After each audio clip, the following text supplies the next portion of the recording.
2-5A, zeros of polynomials. So, as you already know, the zero of a function is an x value where f of x equals zeros.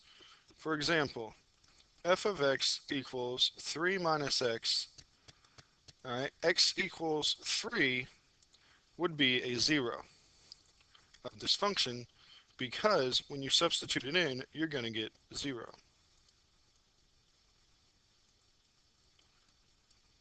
All right, because of course f of 3 equals 3 minus 3, which is 0.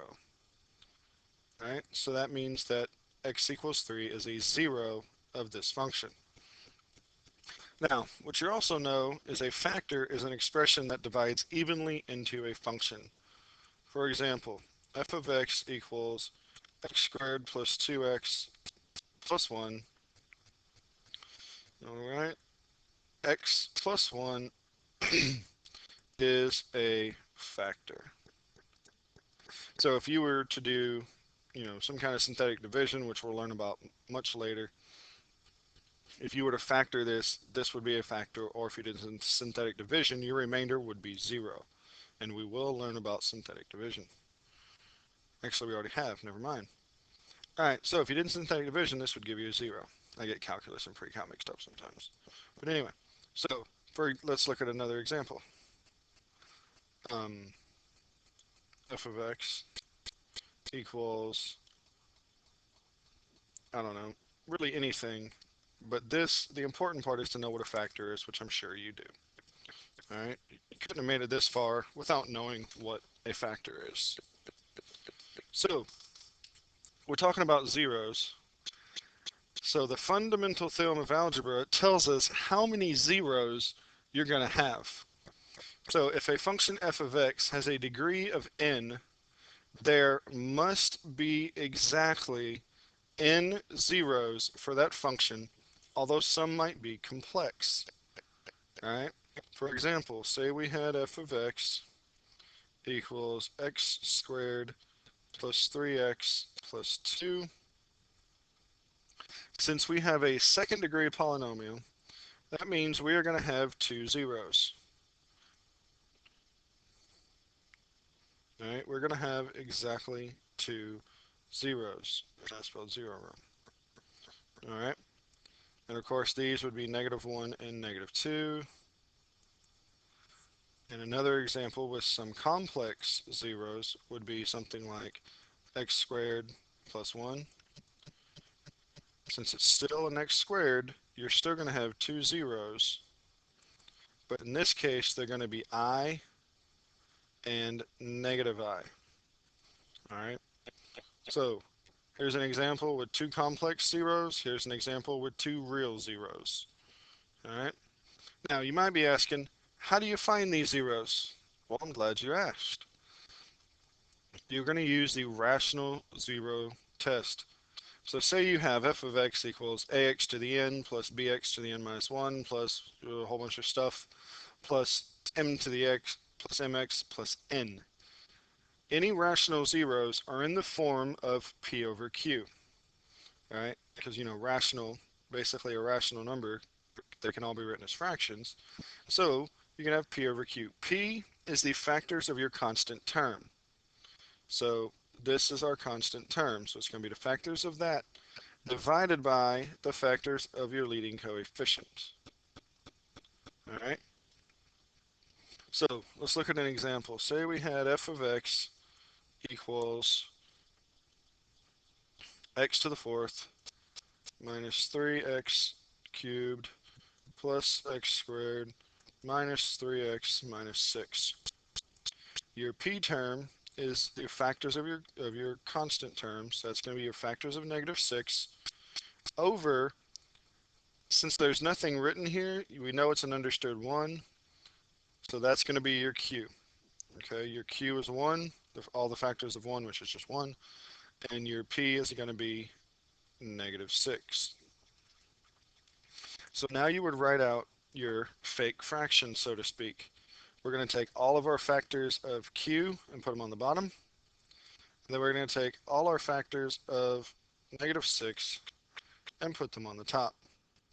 So of course, that's going to be plus or minus 1, plus or minus 2, plus or minus 3, and plus or minus 6 over plus or minus 1.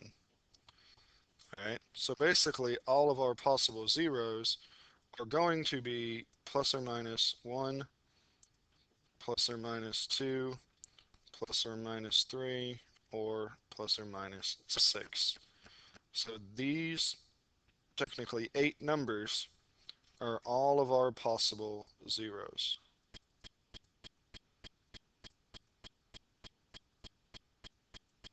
Alright, so if you were to divide this out, you would get any combination of these 4, because this is a 4th degree polynomial, so we're going to have 4 factors.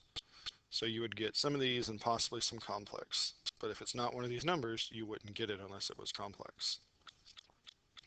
Now let's look at an example and actually solve one out. Alright, so here we have f of x equals 2x cubed plus 3x squared minus 8x plus 3. So remember, this is our q term, and this is what we're going to use for p. So we need to write out all of our possible zeros, and of course it's p over q. So it's going to be all the factors of 3, which are plus or minus 1 and plus or minus 3, over all of our factors are 2, which is plus minus 1 and plus or minus 2. So now we can list out all of our possible fractions, and it would be 1 over 1, which is just 1 over 2, and of course it could be the plus or minus 1 over 2, and then 3 over 1, or just 3, so plus or minus 3, and then plus or minus 3 halves. So these are all of our possible zeros. Alright, so now let's do some synthetic division and find out which one of these is going to be our factors.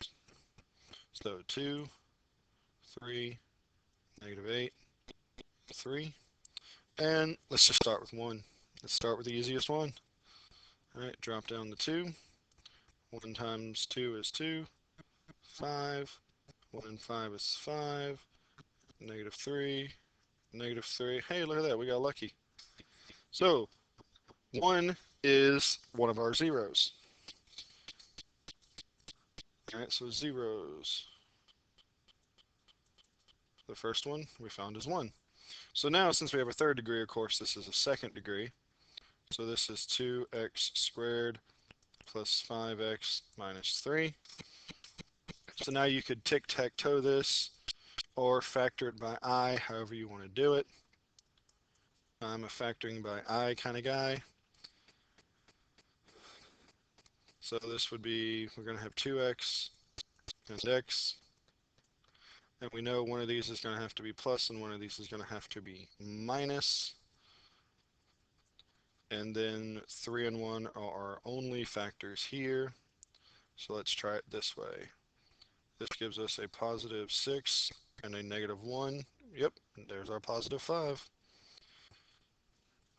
So now these are our other two factors.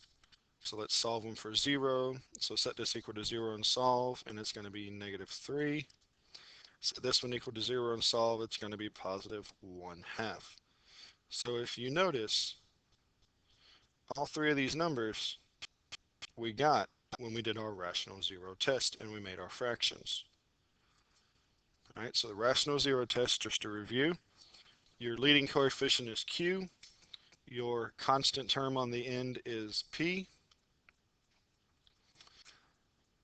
and so you make your fraction p over q, you put all your factors of p over all your factors of q, write out all your possible combinations, and then you can try one until you get a 0. And once you do that, if you started with a third degree like we did, you can just simply factor it. If not, you could do synthetic division again with another one of the factors until you have found all your possible factors.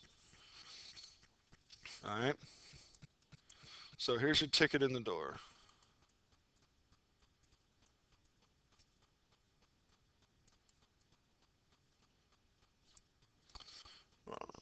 want you to list all the possible, all of the possible zeros for the following.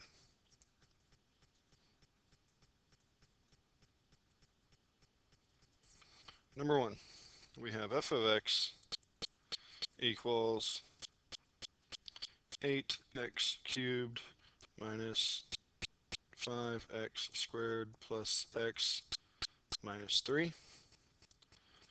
And number two, f of x equals 9x to the fourth plus 8x squared plus 72x minus 36. All right, so I want you to list all of the possible zeros for the following two functions. And make sure you have this ready to go when you come to class. Good luck.